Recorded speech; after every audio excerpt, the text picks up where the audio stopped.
अस्सलाम वालेकुम दोस्तों, उम्मीद करता हूँगा कि आप सब खैर खैरियत से होंगे। दोस्तों आजकल कलर चूज़ों का सीज़न आया हुआ है।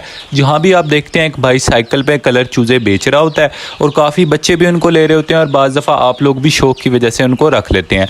लेकिन उनको रखने के बाद जब आप उनको घर लाते हैं, उनको दाना पानी देते हैं, आप देखते हैं या तो पहली रात या फिर अगले दिन जो है चूज़े काफ़ी सुस्त हो जाते हैं और फिर वो एक्सपायर हो जाते हैं। तो दोस्तों कलर चूज़े एक्सपायर क्यों होते हैं और हम कलर चूज़ों की देखभाल कैसे अच्छे तरीके से कर सकते हैं, वो मैं आपको आज की वीडियो में बताऊंगा। तो आपने वीडियो को अंत तक पूरा देखना है और अगर आप चैनल पर न्यू है तो चैनल को सब्सक्राइब कर दीजिएगा और बेल आइकन को दबा दीजिएगा। तो दोस्तों कलर चूज़ों को 1 या 2 दिन के चूज़े को कलर कर दिया जाता है और फिर उसके बाद उसको मार्केट में बेचने के लिए भेज दिया जाता है। दोस्तों होता ये है कि जब भी चूज़ा अंडे से निकलता है उसे 32 से 35 सेल्सियस टेम्परेचर चाहिए होता है और बाज़ दफ़ा क्या होता है इस मौसम में या फिर गर्मियों में भी टेम्परेचर जो है कम हो जाता है। किसी दिन ठंड हो जाती है, किसी दिन हवा चलने लग जाती है। तो जब वो टेम्परेचर कम होता है ना, तो ये चूज़े पहले ही साइकिल और बाइक पे होते हैं और मौसम थोड़ा सा भी ठंडा हो जाता है तो इनको ठंड लग जाती है और फिर ये सुस्त हो जाते हैं। और फिर जब आप इन सुस्त चूज़ों को लेकर आते हैं घर और आपको प्रॉपर तरीका नहीं पता होता तो फिर ये इनकी प्रॉपर केयर ना होने की वजह से ये एक्सपायर हो जाते हैं। तो इसलिए आप कोशिश किया करें कि सबसे पहली चीज़ ये करें कि जब भी आपने चूज़े ख़रीदने हों आप सबसे एक्टिव चूज़े जो हैं उनको ख़रीदें। और ऐसा नहीं कि आप बीमार चूज़ों को ना ख़रीदें। अगर आप अच्छी केयर कर सकते हैं तो मेरा ये मशवरा होगा कि आप बीमार चूज़ों को भी ख़रीदें, बल्कि उनको पहले ख़रीदें ताकि उनको अच्छी केयर मिले और फिर वो एक अच्छे इंसान के पास आके सेफ़ रह सकें। लेकिन अगर आपको केयर का नहीं ज़्यादा पता तो फिर आप कोशिश करें कि आप ऐसा चूज़ा लें जो एक्टिव हो। दोस्तों सबसे पहले तो आपने एक्टिव चूज़ा ले लेना है। अब आपने चूज़ा एक्टिव ले लिया, उसको आप दाना पानी भी दे रहे हैं, लेकिन उसके बाद भी चूज़ा सुस्त हो जाता है और बीमार हो जाता है। तो दोस्तों इस चीज़ में आता है अगेन टेम्परेचर का और साथ साथ खुराक का। पहले तो आपने चूज़े का टेम्परेचर मेंटेन करना है। कोशिश करें कि आप चूज़े को जब घर लेकर आए हैं तो आप उसकी प्रॉपर देखभाल करें। जब शाम को मौसम ठंडा हो जाता है ना, तो उसको आप किसी कार्टन में रख सकते हैं जिसमें सुराख करके, ताकि वेंटिलेशन होती रहे, हवा गुजरती रहे। और अगर आपके पास कोई कुड़ुक मुर्गी है तो दोस्तों सबसे बेस्ट तरीका है कि आप अपने चूज़ों को कुड़ुक मुर्गी के साथ रख दें। कुड़ुक मुर्गी के साथ जब आप अपने चूज़ों को रखेंगे तो वो उसकी खुद ब खुद देखभाल करेगी, लेकिन कोई ऐसी कुड़ुक मुर्गी जिसके चूज़े बिल्कुल अभी निकले हुए हो। तो दोस्तों अगर कुड़ुक मुर्गी नहीं है तो फिर आपने उसका देखभाल खुद करनी है। उसके लिए आपने उसका टेम्परेचर मेंटेन करना है। अगर तो मौसम ठंडा है तो कोशिश करें उनके पास बल्ब लगा दें। अगर मौसम ठंडा नहीं है, मौसम गर्म है आपकी साइड पे, यानी कि 30 से 32 सेल्सियस ही रहता है, फिर आप उनको आसानी से दिन में रख सकते हैं। लेकिन हाँ, शाम को जब टेम्परेचर ड्रॉप हो जाएगा तब आप उनको कार्टन में रखें और वेंटिलेशन का इंतजाम कर दें। अब ये करने के बाद दोस्तों दूसरी चीज़ होती है चूज़ों के एक्सपायर होने की या बीमार होने की एक बड़ी वजह ये भी होती है कि उनको खुराक सही से नहीं मिलती। खुराक सही से मिलने से मुराद ये नहीं कि उनको आप लोग खुराक नहीं देते, आप उनको खुराक देते हैं लेकिन वो खुराक उनके लिए सही नहीं होती। होता ये है कि इनका इम्यून सिस्टम बहुत ज़्यादा कमज़ोर होता है। असील चूज़े या देसी चूज़े जो घर के होते हैं उनकी निस्बत ये जो फार्मी चूज़े होते हैं या कलर चूज़े होते हैं, इनका इम्यून सिस्टम बहुत ज़्यादा कमज़ोर होता है। जब आप इनको बाजरा खिलाते हैं ना, तो बाजरा ये अंदर प्रोसेस नहीं कर पाते, बाजरे को बाज़ दफ़ा हज़म नहीं कर पाते, जिसकी वजह से इनका पोट बंद हो जाता है या फिर इनकी बीट जो होती है वो जम जाती है। बाज़ दफ़ा जहाँ से बीट निकालते हैं उस जगह पर बीट जम जाती है। तो दोस्तों कोशिश करें जब आप इन चूज़ों को ख़रीदें, टेम्परेचर के बाद आप इनकी खुराक का अच्छा ध्यान करें।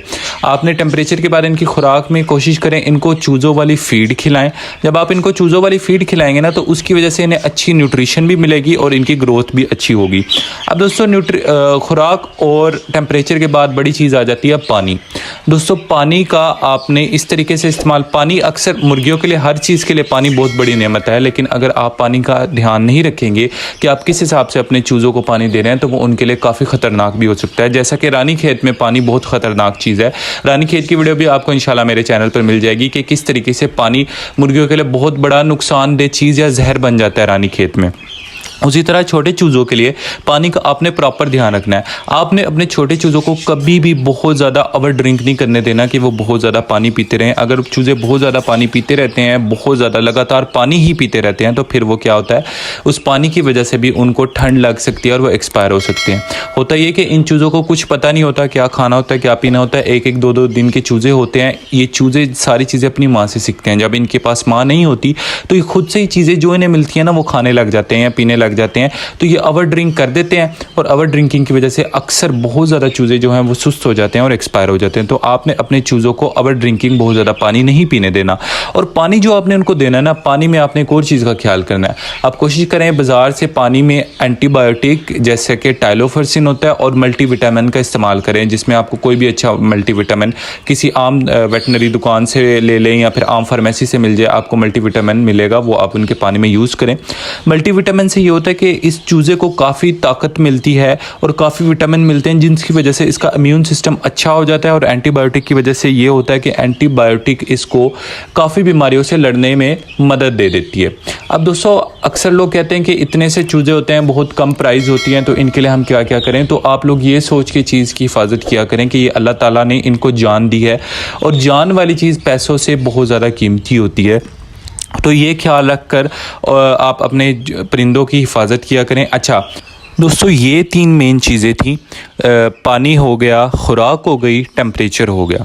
अब दोस्तों, ये सब चीज़ें अगर आप मेंटेन करेंगे तो आपका चूज़ा है इंशाल्लाह बच जाएगा। और जब वो आहिस्ता आहिस्ता 1 हफ़्ते का हो जाएगा, 2 हफ़्ते का हो जाएगा, उसका टेम्परेचर भी वो ज़्यादा, मतलब उसको बहुत ज़्यादा टेम्परेचर नहीं चाहिए होगा, वो कम टेम्परेचर में भी रहने लग जाएगा, क्योंकि आहिस्ता आहिस्ता उसके पर आने लग जाएंगे, तो फिर वो उसकी बॉडी को कवर कर लेंगे।